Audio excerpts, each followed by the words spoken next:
നമ്മുടെ എല്ലാവരുടെയും ഓർമ്മയിലുള്ളൊരു സംഭവമാണ് ഒരു പയ്യനെ വെട്ടിക്കൊന്ന ശേഷം അതിൻ്റെ കാല് പ്രത്യേകമായിട്ട് മുട്ടിന് താഴെ വെച്ചിട്ട് വെട്ടിയെടുത്തുകൊണ്ട് ബൈക്കിൽ ഭയങ്കരമായിട്ട് ആസ്വദിച്ച് പോയി അത് വലിച്ചെറിഞ്ഞ ഒരു നികൃഷ്ടമായ ഒരു സംഭവം നമ്മൾ ടി വിയിൽ കണ്ടിട്ടുണ്ടായിരുന്നു, വാർത്തയിൽ. അപ്പോൾ അതിൻ്റെ വിധി പറയാൻ ടൈമായിട്ടുണ്ട്. അപ്പോൾ അതിനെക്കുറിച്ച് പത്രത്തിൽ കഴിഞ്ഞ ദിവസം ഉണ്ടായിരുന്നു. എല്ലാ പിള്ളേരും നോക്കും, എല്ലാവർക്കും പ്രായക്കുറവാണ്. അങ്ങനൊരു സംഭവം ഉണ്ടാകാനുള്ള കാരണം തന്നെ ഈ ലഹരിയുമായി ബന്ധപ്പെട്ട തർക്കങ്ങളാണ്. ലഹരി അതിൻ്റെ സെയിലുമായിട്ട് ബന്ധപ്പെട്ട വിഷയങ്ങൾ തന്നെയാണ്. അപ്പോൾ ആ ഒരു പ്രായത്തിലുള്ള എത്ര കുട്ടികളാണ് നിരന്ന് നിൽക്കുന്നതെന്നറിയാമോ? ആ ഫോട്ടോ സഹിതമുണ്ട്. ഏതെങ്കിലുമൊക്കെ അച്ഛൻ്റെ അമ്മയുടെയും മക്കളല്ലേ അവർ, അല്ലേ? ആ അച്ഛനും അമ്മയും എന്തോരം വേദനിക്കുന്നുണ്ടായിരിക്കും. നമ്മൾ എത്ര കഷ്ടപ്പെട്ടിട്ടാണ് ഒരു കുഞ്ഞിനെ സ്വന്തം കാലിൽ നിൽക്കാനുള്ള പ്രാപ്തിയാക്കുന്നത്. ഇതൊന്നും അറിയാതെ, ഇതൊന്നും മനസ്സിലാക്കാതെ എന്തിനു വേണ്ടിയോ ഇങ്ങനെയൊക്കെ ആയിത്തീരുന്നു. ആദ്യം പിള്ളേർക്ക് എല്ലാവർക്കും വരുന്നത് ചിന്തയെന്നറിയാം, എങ്ങനെയെങ്കിലും പൈസ വേണം. പൈസ എന്തിനാണ്? അവർക്ക് നല്ല സുഖകരമായിട്ടുള്ള ജീവിതം മുന്നോട്ട് നയിക്കാൻ. അതിനുള്ള എളുപ്പമാർഗ്ഗമാണ് ലഹരി വിൽപ്പന. അതിലൊരു മാറ്റവുമില്ല. ഉണ്ടോ? ഇല്ല, ഒരു മാറ്റവുമില്ല. ഇപ്പോൾ കുട്ടികൾക്ക് അവരവരുടെ ആവശ്യത്തിനനുസരിച്ചുള്ള സാധനങ്ങൾ വീട്ടിൽ നിന്ന് വാങ്ങിക്കൊടുക്കും. പക്ഷെ അവർക്കത് പോരാ. മറ്റുള്ള കുട്ടികളുടെ കയ്യിലിരിക്കുന്ന വലിയ വലിയ ഫോണുണ്ടെങ്കിൽ അത് വേണം, അല്ലെങ്കിൽ വണ്ടി വേണം.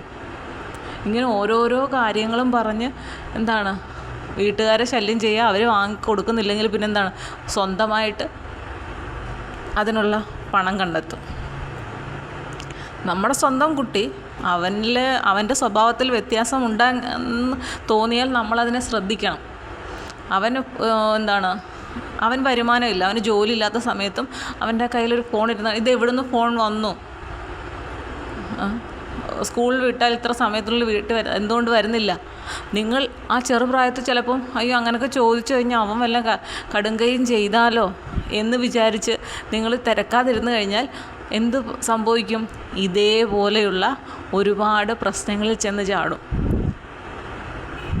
ചെന്ന് ചാടിയിട്ട് കൂട്ടുകാരാണ് അവർക്ക് എന്തെങ്കിലും ഒരു ലഹരി ഉപയോഗിക്കുന്ന സമയത്താണ് ഈ സ്വന്തം മനസ്സ് കൈവിട്ട് പോയിട്ടാണ് ഇങ്ങനെയൊക്കെ കാണിക്കുന്നത്. നമ്മളൊന്ന് ആലോചിച്ച് നോക്കി, നമുക്കൊരു ഒരു ജീവിയെ കൊല്ലുന്നത് കണ്ടു കഴിഞ്ഞാൽ തന്നെ നമുക്ക് വളരെ ബുദ്ധിമുട്ട്, അതിനെ നോക്കാൻ പോലും പ്രയാസമുള്ള ആളുകളുണ്ട്, ഇല്ല? അത്ര നമുക്ക് വേദന ഉണ്ടാക്കുന്ന കാര്യമാണ്. ഇത് ഒരു മനുഷ്യനെയാണ് ഇങ്ങനെയൊക്കെ വെട്ടിക്കൊല്ലുക, കാലർത്തോണ്ട് പോവുക, ഇങ്ങനെയൊക്കെയുള്ള സംഭവങ്ങളൊന്നും ആലോചിച്ച് നോക്കി. എന്താണ് ഈ ലോകത്തിപ്പോൾ നടക്കുന്നത്? ഈ ലോകത്തിലെന്ന് പറഞ്ഞിട്ട് കാര്യമില്ല, ഈ കേരളത്തിൽ നടക്കുന്നത്. ആരാണ് ഇതിനെയൊക്കെ നിയന്ത്രിക്കേണ്ടത്? നമ്മുടെ കുട്ടികളെ നമ്മൾ നിയന്ത്രിച്ചില്ലെങ്കിൽ നാളെ സമൂഹം മൊത്തം നശിപ്പിക്കുന്ന ഒരു വിഷയത്തായിട്ടത് മാറുകയാണ്. അതിനൊരു മാറ്റമില്ല. കുട്ടികളെ സ്നേഹം എല്ലാം വേണം. ഇപ്പം എനിക്ക് ഒരുപാട് സന്തോഷമാണിപ്പോൾ. സ്കൂൾ തുറക്കുന്നിടം വരെ ഉണ്ട് ആ ഒരു സന്തോഷം. പിന്നെ അവധി ദിവസങ്ങളിലും വരുമായിരിക്കാം. വൈകുന്നേരങ്ങളിൽ കുട്ടികൾ തനിയെ, പെൺകുട്ടികളാണ്, ആറിൽ പഠിക്കുന്നത്, ഇനി 7 അപ്പോൾ ഒരു ദിവസം വീട്ടിൽ വഴക്ക് പറഞ്ഞതിന്, വീട്ടിലല്ല, അപ്പുറമുള്ള 2 ചേച്ചിമാർ ഇവരെവിടെയോട്ട് പോയതിന് എന്തോ വഴക്ക് പറഞ്ഞു എന്നുള്ളതാണ്. കാര്യം പറഞ്ഞില്ല, അവരെന്നെ വഴക്ക് പറഞ്ഞു. അപ്പോൾ അവരുടെ അടുത്ത് നിൽക്കാതെ ഇവർ നിർത്തുമെങ്കിൽ ജസ്റ്റ് നടക്കാമെന്ന് പറഞ്ഞ് ഇറങ്ങി. അങ്ങനെ ഞങ്ങൾ എന്നെയും കുഞ്ഞിനെയും കണ്ട് അതിന് ശേഷം ഇന്ന് ഈ ദിവസം വരെയും അവരെല്ലാ ദിവസവും ഞങ്ങളെ അന്വേഷിച്ച് ഇവിടെ വരും. അപ്പോൾ ഞങ്ങൾ കഴിഞ്ഞ ദിവസമാണെങ്കിൽ ഞാനും കുഞ്ഞും കൂടെ അവളെ ഉറക്കാനായിട്ട് കിടത്തി കഴിഞ്ഞിട്ട് എനിക്കറിയില്ല, ഞാൻ അവളെ ഉറങ്ങിക്കഴിഞ്ഞിട്ട് ഞാൻ ഒരു പ്രാവശ്യം എഴുന്നേറ്റിട്ട് ഫോണൊക്കെ എടുത്ത് വെച്ചിട്ട് എനിക്ക് കണ്ണ് അവൾ തുറക്കാൻ പറ്റാത്തൊരു സ്റ്റേജ് എന്നൊക്കെ പറയത്തില്ല, ഭയങ്കരമായിട്ടും ഉറക്കത്തിൻ്റെ ഞാൻ അവളുടെ ഒപ്പം കിടന്നാലും ഒന്നിങ്ങനെ കണ്ണടച്ചിങ്ങനെ വന്നാൽ അവൾ ഉറങ്ങുമ്പോഴത്തേക്ക് ഞാൻ എഴുന്നേക്കും. കാരണം എനിക്കപ്പോൾ ഒരുപാട് ജോലികളുണ്ട്. ഈ വീഡിയോ ചെയ്യുന്നത് ഉൾപ്പെടെയുള്ള ജോലികൾ എനിക്ക് ആ സമയത്താണ് ചെയ്യാൻ പറ്റുക. അപ്പം ഞാൻ പെട്ടെന്ന് തന്നെ എഴുന്നേറ്റ് എൻ്റേതായിട്ടുള്ള കാര്യങ്ങളിലേക്ക് പോകുന്നതാണ്. പക്ഷേ അന്നത്തെ ദിവസം അതിന് മുമ്പ് ഒരു ദിവസം കൊതുക് കാരണം ഉറങ്ങാൻ പറ്റിയില്ല. പിറ്റേ ദിവസം ഭയങ്കര ചൂടായിരുന്നു, വോൾട്ടേജിൻ്റെ പ്രശ്നം ഉണ്ടായിരുന്നു. അങ്ങനെ 1-2 ദിവസം ആ ഉറക്കം ഇങ്ങനെ നന്നായിട്ട് എനിക്ക് ആയതുകൊണ്ട് എനിക്ക് നല്ല ക്ഷീണം ഉണ്ടായിരുന്നു. എനിക്ക് അറിയത്തില്ല, ഞാനങ്ങ് ഉറങ്ങിപ്പോയി. എങ്കിലും ഇടയ്ക്ക് ഞാനിങ്ങനെ സ്വപ്നം പോലെ കാണുന്നുണ്ട് എഴുന്നേക്കുന്നതൊക്കെ. അപ്പോഴും ഞാൻ എഴുന്നേൽക്കുന്നില്ല എന്നുള്ള ആ ഒരു ബോധം എൻ്റെ ഉള്ളിലില്ല. അങ്ങനെ ഉറങ്ങി. ആ കുട്ടികൾ വന്ന് താഴത്തെ ബെല്ലടിച്ചു, അത് ഞാൻ കേട്ടില്ല. പിന്നെ മുകളിലത്തേക്ക് എൻ്റെ അവിടെ ഒരു ബെല്ല് വെച്ചിട്ടുണ്ട്, സ്റ്റെയറിൻ്റെ അവിടെ. കാരണം മുകളിൽ ആരെങ്കിലും കേട്ടില്ല, വിളിക്കുമ്പം കേട്ടില്ല എന്ന് പറഞ്ഞാൽ അവിടെ നിന്ന് ബെല്ലടിച്ച് കഴിഞ്ഞാൽ മുകളിലിരിക്കുന്നവർക്ക് കേൾക്കാൻ പറ്റും. അങ്ങനെ 6 ബെല്ലും അടിച്ചു. അങ്ങനെ 2 ബെല്ലും അടിച്ചിട്ട് ഞാൻ അറിഞ്ഞില്ല. കാരണം വാതിൽ തുറന്ന് കിടക്കുകയാണ്. ഞങ്ങളുടെ റൂമിൻ്റെ വാതിൽ തുറന്നിട്ടിട്ടേ ഞാൻ കിടക്കാറുള്ളൂ. അപ്പുറത്തൂടെ വന്നാലും ഇപ്പുറത്തൂടെ വന്നാലും എല്ലാം കാണാൻ പറ്റും. പക്ഷേ ഞാൻ അറിഞ്ഞില്ല അത്രയും ബെല്ലടിച്ചിട്ട്.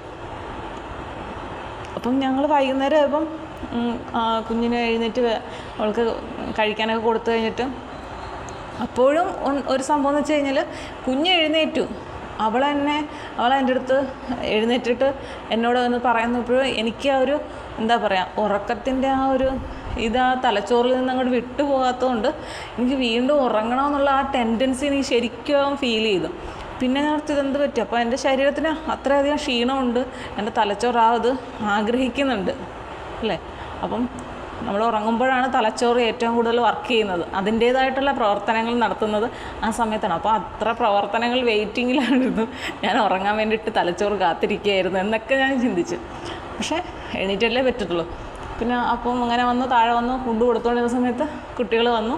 അപ്പോൾ ഞാൻ പറഞ്ഞു ശരി ഇവരോട്ട് അങ്ങോട്ട് പോകുമെന്ന് പറഞ്ഞു.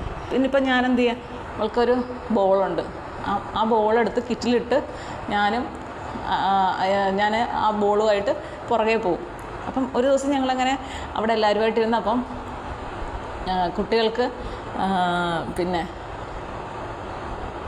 പിന്നെ കളിക്കാനായിട്ട് ഇത് കൊടുത്തു, ബോൾ കൊടുത്തു. അപ്പം ഇത് കണ്ടുകൊണ്ട് പലരും വരുന്നുണ്ട് ആ ഗ്രൗണ്ടിലേക്ക്. അപ്പം വലിയ കുട്ടികൾ കളിക്കുന്ന ആ കുട്ടികളിപ്പം കുറച്ച് പേരൊക്കെ ബന്ധുക്കളുടെയൊക്കെ വീടുകളിൽ പോയിട്ട് അംഗസംഖ്യ കുറഞ്ഞ്, അതുകൊണ്ട് ഉള്ള 3-4 പിള്ളേരുണ്ട്, അവർക്കതുകൊണ്ട് വലിയ ഇൻട്രസ്റ്റ് ഇല്ല അതിൽ കളിക്കാൻ. ഞങ്ങളതുകൊണ്ട് ആ സ്ഥലം ഞങ്ങൾ ഏറ്റെടുത്ത് ഞങ്ങൾ അവിടെ പോയിരിക്കും, കുട്ടികളൊക്കെ കളിക്കും. ബാക്കിയുള്ള കുട്ടികൾ എൻ്റെ അവിടെ നിന്ന് വർത്തമാനമൊക്കെ പറയും. അങ്ങനെയാണിപ്പോൾ പോകുന്നത്. അവർക്ക് വളരെ സന്തോഷം. ഒരു ദിവസം അപ്പോൾ അവൾ ചെന്നപ്പോൾ വെള്ളം വേണമെന്ന് പറഞ്ഞു. അതുകൊണ്ട് പിറ്റേ ദിവസം തൊട്ടിപ്പം ഞാൻ വെള്ളവും കൂടെ കൊണ്ടുപോകും. അങ്ങനെ വെള്ളം കൊടുക്കും. അപ്പം വെള്ളവും കാണുമ്പോൾ എല്ലാവർക്കും വെള്ളം വേണം. അപ്പോൾ എല്ലാവരും വെള്ളമൊക്കെ കുടിച്ച് കാര്യങ്ങളൊക്കെ സംസാരിച്ച് എത്ര സന്തോഷത്തോടു കൂടിയാണെന്നറിയാം. ഇപ്പം വൈകുന്നേരങ്ങളാകാൻ കാത്തിരിക്കുകയാണ് ഞാനോ എൻ്റെ കുഞ്ഞും. കാരണം നമുക്കങ്ങനെ പോയി ഇരിക്കാൻ പറ്റും. അപ്പോൾ എല്ലാ കുട്ടികളുടെയും മനസ്സിൽ എന്താണെന്നറിയാമോ, ഇങ്ങനെ ഇരിക്കാൻ ആഗ്രഹമുണ്ട്. ഇങ്ങനെ പ്രകൃതിയിലേക്ക് ഇറങ്ങി ചെന്ന് അല്ലേ, ആ പുല്ലാണ് നിറച്ച പുല്ലിലിരിക്കാനും, ഇടയ്ക്കിടയ്ക്ക് നല്ല ചൂടാണെങ്കിൽ പോലും അത്യാവശ്യം കാറ്റിടയ്ക്കിങ്ങനെ വരും. ആ വെയിൽ മങ്ങുന്നതിനനുസരിച്ച് നല്ല ഒരു തണുത്ത കാറ്റ് വരും. പിന്നെ അവിടെ ഇരിക്കാം. നല്ല റോഡിൽ കൂടെ പോകുന്നവരല്ല ഞങ്ങളിങ്ങനെ നോക്കുന്നുണ്ട്, ഇതെന്താണോ അവിടെ എന്നുള്ള രീതിയിൽ. അപ്പം വേറെ 2 കുട്ടികൾ വന്നു, ഒരമ്മൂമ്മ അവിടെ വിട്ട് വന്നു. അപ്പോൾ എനിക്കറിയാവുന്ന പറഞ്ഞാൽ അവിടെ 2 പേരില്ലേ ഇങ്ങോട്ട് പറഞ്ഞു വിട്ടേക്ക് എന്ന് പറഞ്ഞിട്ട് അവരും വന്നു. അപ്പോൾ അവർ നാളെയും വരും. അപ്പോൾ ഭയങ്കര സന്തോഷത്തോടു കൂടിയാണ് എല്ലാവരും പിരിയുന്നത്. അപ്പോൾ ഇന്നലെ ഞങ്ങൾ സംസാരിച്ചപ്പോഴത്തേക്കും അപ്പോൾ ഇങ്ങനെ സംസാരിക്കും, ഞാൻ ഓരോരോ കാര്യങ്ങൾ കുട്ടികളോട് ചോദിക്കും. നല്ല രീതിയിൽ അവർ അതിന് മറുപടി പറയുന്നുണ്ട്. അതെനിക്ക് ഒരുപാട് സന്തോഷം തോന്നി. അപ്പം കുട്ടികൾക്ക് ഇഷ്ടമുള്ള കുറേ കാര്യങ്ങളുണ്ട്, അതൊക്കെ നമ്മൾ കണ്ടെത്തണം, നമ്മൾ അവരോട് ചോദിച്ച് മനസ്സിലാക്കണം. അപ്പോൾ എന്നിട്ട് അവരെ അതിലേക്ക് വിടുക, അതിലവർ സന്തോഷം കണ്ടെത്തുന്നുണ്ട്. അവരുടെ സന്തോഷങ്ങൾ അതിലൂടെ അവർ കണ്ടെത്തട്ടെ. അല്ലാതെ ഫോണിൽ TV ഒന്നും കുട്ടികൾക്ക് ഒരുപാട് അവർക്ക് ഇഷ്ടമുണ്ടായിട്ട് കാണുന്നതല്ല. അവർ വെറുതെ ഇരിക്കുമ്പോൾ മറ്റേ കുട്ടികൾ പറയുന്നത് ബോറടിക്കുന്നു. അപ്പം ബോറടി മാറ്റാൻ വേണ്ടിയിട്ടുള്ള ഒരു ഉപകരണം എന്നുള്ള രീതിയിൽ ഇവർ TVയെയും ഫോണിനെയും കാണുന്നുള്ളൂ. അങ്ങനെ കണ്ടിട്ടാണ് പിന്നെ അതിന് അഡിക്റ്റ് ആകുന്നത്. അതിലാണ് അവർക്ക് സന്തോഷം കണ്ടെത്തുന്നത്. അല്ലാതുള്ള സന്തോഷം എന്താണെന്ന് കുട്ടികൾക്ക് പറഞ്ഞ് മനസ്സിലാക്കി കൊടുക്കേണ്ടത് രക്ഷിതാക്കളാണ്.